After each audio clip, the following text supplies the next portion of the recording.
first Christmas market.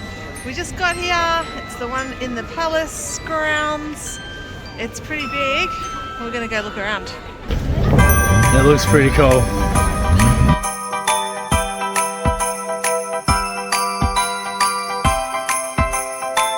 There it is, the biggest one.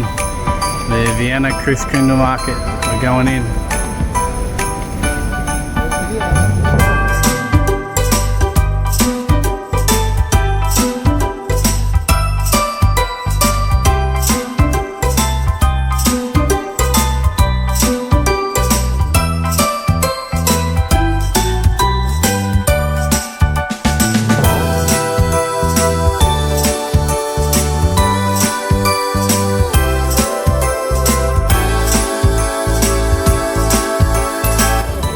Good boys? Yeah. Good. We're starting with punch, so there's all these flavours along the top that we get to look at. Alright, mulled wine, first time in Vienna, giving it a go. Here we go. Oh, Christ! It's good, it's sweet. It's like a hot port. It's nice. I like port. It's a hot port that goes straight through your nose.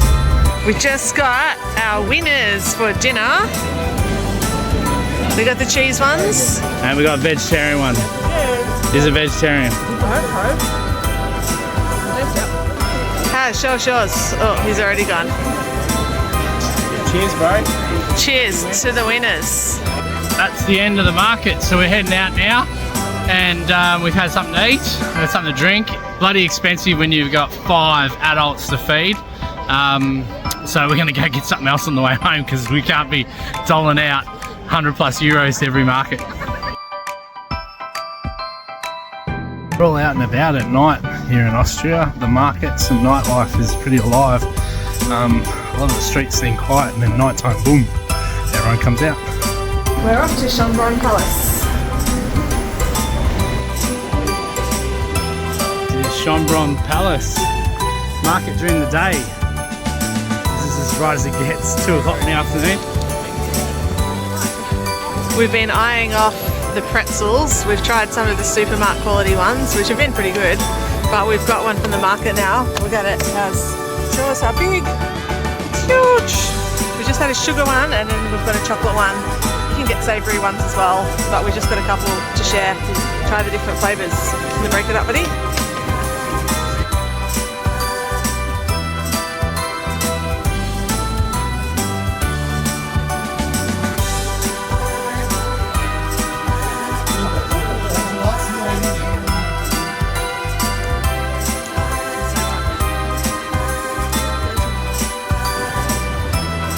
It's like my area. It's all about Lindt in this spot. It's my favourite chocolate, Lindt.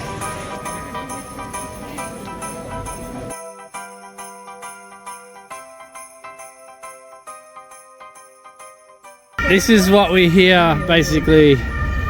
That's the national sound of Austria. Throughout the night, on and off, sirens going off. Entering our first museum. This one concentrates on World War I, which actually started in this region. And we're going to see the car of Franz Ferdinand. Quite the museum. The museum itself is a work of art. It is just beautiful. Statues everywhere. Unreal. You can see how decorated their soldiers were in their uniforms. This is the car that Franz Ferdinand was assassinated in, which triggered World War I, which led to World War II, and ultimately still is responsible for many of the conflicts happening today, such as even Ukraine and Russia. Have a look at that bullet hole. This is the outfit that the heir to the throne, Archduke Franz Ferdinand, was wearing when he was shot in the neck and died. You can even see the leftover of blood on the neck, tear on the top. You can see up here that the bullet hole entered the neck just there. This is the windscreen from the car. that took the bullet before it went through Franz Ferdinand. 9mm semi-automatic pistols used by the assassins to start all the wars. That's it. 0.4 million servicemen were called up for the war effort, on top of the 425,000 already in the Austrian-Hungarian War. It was wide-scale war.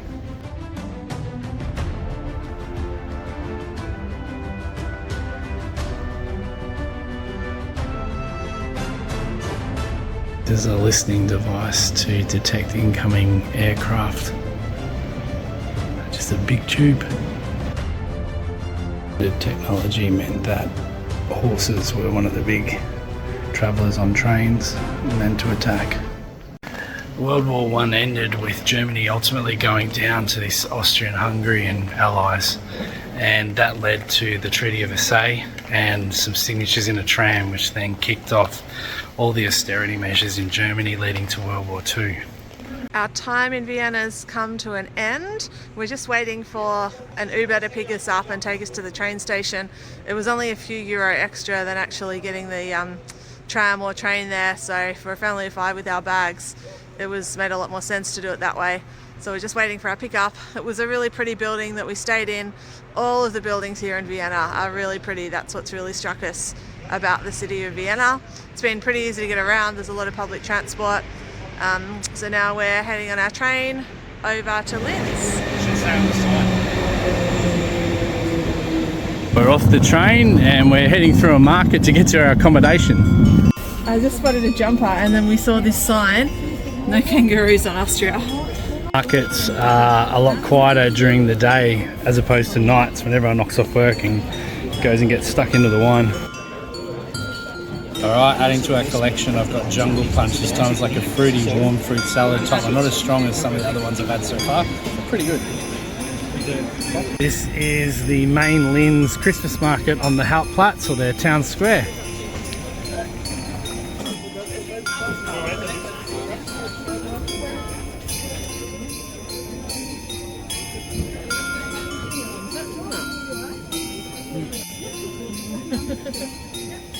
Good, Al?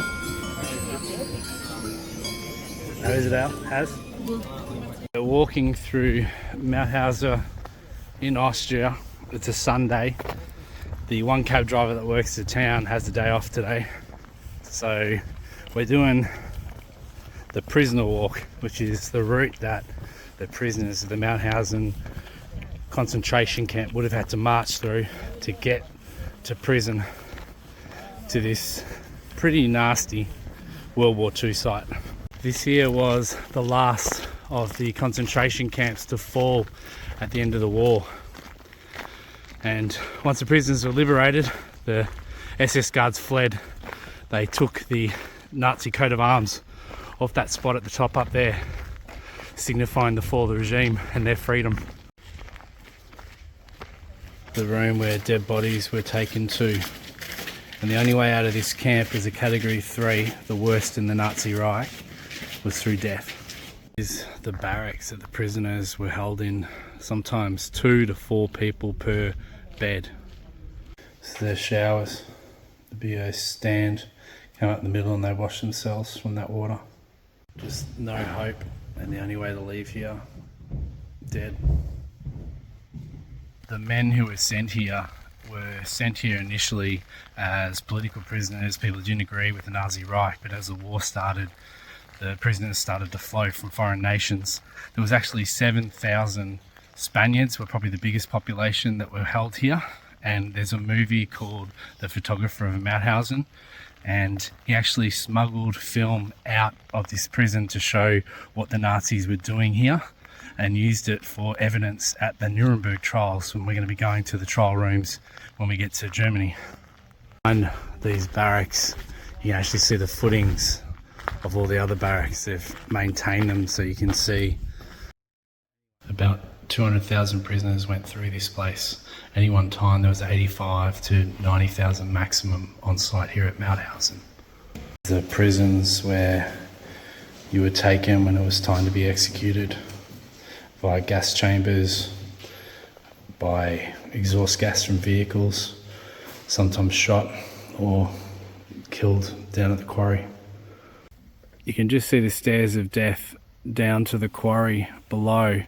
This was a working granite quarry before it became a detention camp, and the SS actually produced close to 80 million in profit by using the prisoners of war to mine granite for SS buildings and roads.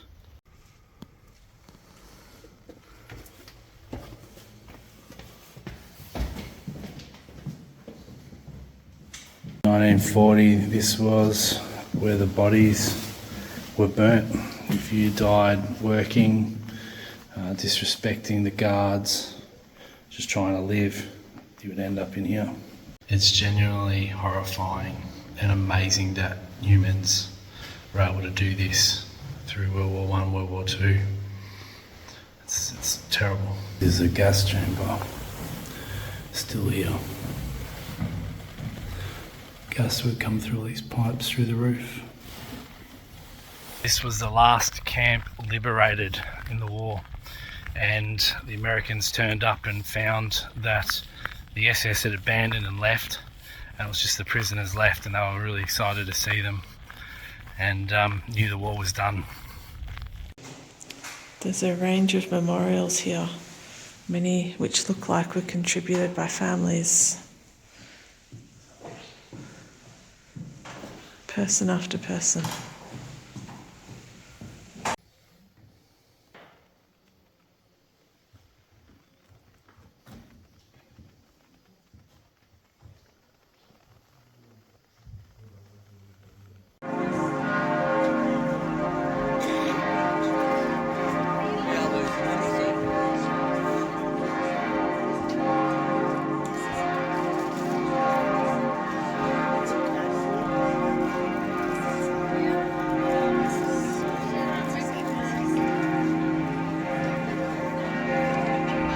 This is the Linz Mauthausen Cathedral.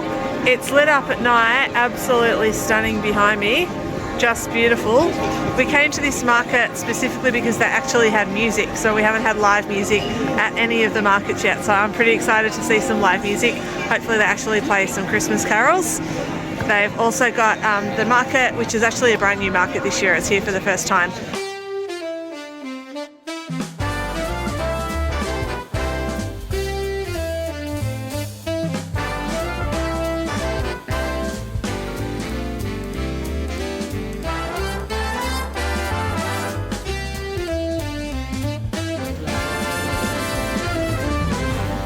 I'm starting with the hot drink. I've got rum and orange.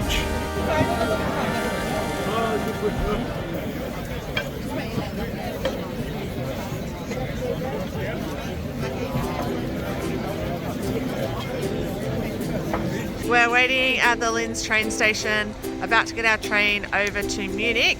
We've just made an observation about the sky. I don't think we've actually seen the sky in Austria. It's just been cloudy the whole time we've been here. It's been overcast sometimes, down nice and low, but always cloudy, white sky. So we'll see if we see any sky coming into Germany at all.